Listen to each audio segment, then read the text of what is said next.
بسم الله الرحمن الرحيم. Do you know what Islam is? It's a way of life for all. It is taught in the Quran for big and small. A way of life, a way of life, a way of life, a way. Today we're here with brother Hamza in Leicester Square. Inshallah, tell us some benefits of coming out and meeting people, giving dawah. Obviously there's some religious benefits and there's benefits actually interacting. So give it, inshallah, give us a little short reminder, inshallah, what's the benefits? Bismillahirrahmanirrahim. Alhamdulillah wa salatu wa salamu ala rasulillah. Assalamu alaikum wa rahmatullah. Well, there's lots of benefits, brothers and sisters. Firstly, you get to interact with the public, in this case the British public. Our fellow citizens are brothers and sisters in humanity, and what you see is that not everybody's like Fox News, right? And it really gives you a lot of confidence that people genuinely want to know about Islam, they genuinely want to hear our side of the story, they genuinely want to really engage with you and speak to you with you in a profound way. And what happens is that you get to connect with one another, and you basically show them the positive aspects of your own personality, which come through the fact that you have iman. Even if they disagree with your ideas and your concepts and your theology, the point is they'll like you. And then it would have, and I always say to people remember how you made them feel, not necessarily what you said. So you give people good feelings about, who you are and why we are. And we've been giving out chocolates and these nice dawah cards. It's been an amazing experience. The other benefit is it actually gives you a lot of tranquility inside you and a sense of yaqeen, because you have a certainty, because you start to espouse your ideas about the Quran and Sunnah, about the fact that Allah deserves to be worshipped, about this is our worldview, this is our life, this is our spirituality, etc. And what happens is that it just reaffirms your belief. It's like dawah is like throwing a ball on the wall, it's always going to bounce back. And when you engage with people and they question you, then you think of an idea, then you sincerely reply, and even if you don't know the answer, you get back to you, but you go back to basics and you really affirm the fact that Islam is true, because look at the Prophet ﷺ, he must have been true, look at his life, look at the Quran, look at the miracles, look at Allah subhanahu wa ta'ala in terms of his creation, there must be a creator, etc. All of these things, and it reaffirms your iman and it increases your iman. And this for me links to the hadith of the Prophet sallallahu alaihi wasallam, when the Prophet said, "La yu'minu ahadukum hatta yuhibba li akhihi ma yuhibbu li nafsihi." You won't truly believe unless you love for your brother what you love for yourself. Imam Rajab al-Hanbali, famous scholar, wrote the Compendium of Knowledge and Wisdom. He discusses and said this brotherhood means human brotherhood. So the Prophet is telling us, if you love for others what you love for yourself, you're going to be a true Muslim, a true mu'min, a true believer.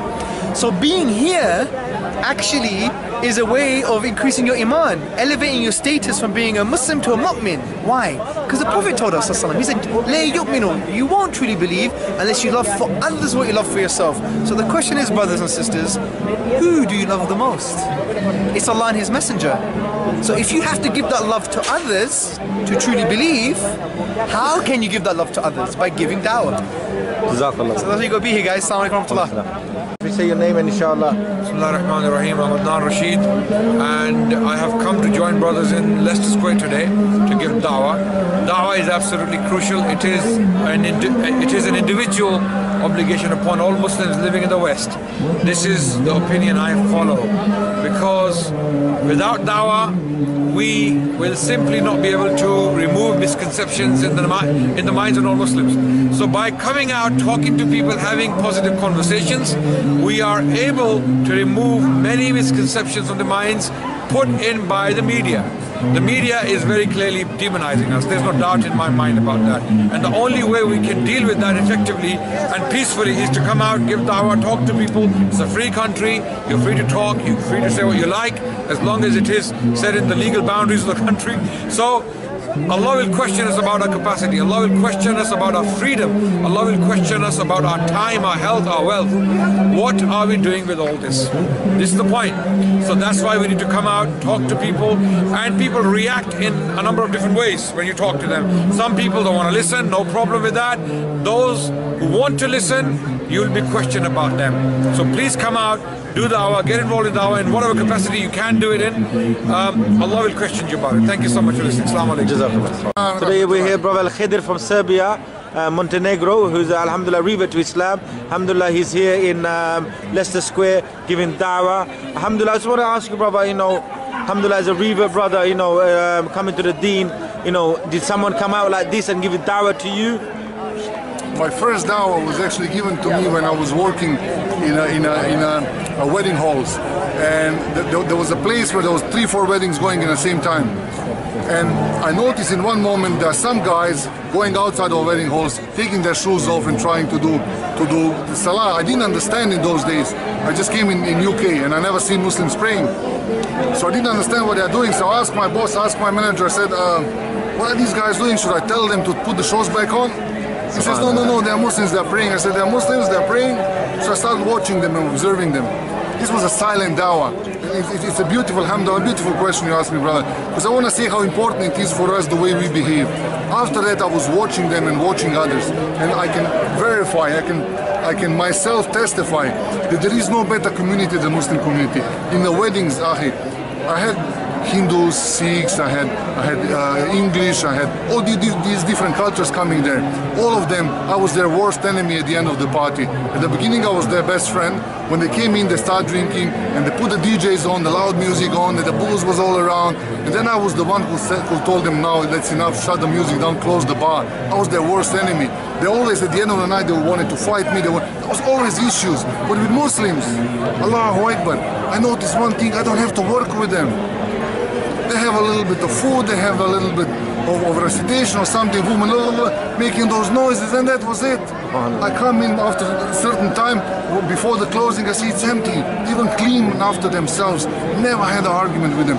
Due to that year, I went to the masjid, not because I believed in something, because I respected the culture so much. I had to see what they are doing. I went to the masjid with some brothers. We prayed Jummah prayer. I wasn't really praying. I was doing what others are doing because I didn't understand what is a Jummah prayer in those days. But the silent dawah of watching community, how it behaves. No, but the problem we have today that the Muslim community is not there anymore. The Muslim community, maybe in some wedding somewhere because your parents are around. But the brothers and sisters, how you behave when your parents are not around. How you behave when you're alone on the street and you can say whatever you like. I hear Muslims saying more F words than non-Muslims. I see the arrogance coming out of our mouth. I see our eyes are flying around more than the non-believers. We need to watch ourselves, we need to watch our tongues. We need to watch our tongues. Last reminder, and I heard it from brother Muhammad Khoblos. I didn't hear it before. It's so beautiful, I need to repeat it and I love to repeat it. Sheikh Ibn Taymiyyah, rahimullah, he said, how can something be proud? Because it's pride, it's kibr who makes us say F and who makes us look around. We don't care about Allah, we don't care about nothing in that moment. So Sheikh Ibn Taymiyyah, rahimahullah, he said, how can something be proud that passed twice through the passage of urine? Imagine these brothers and sisters.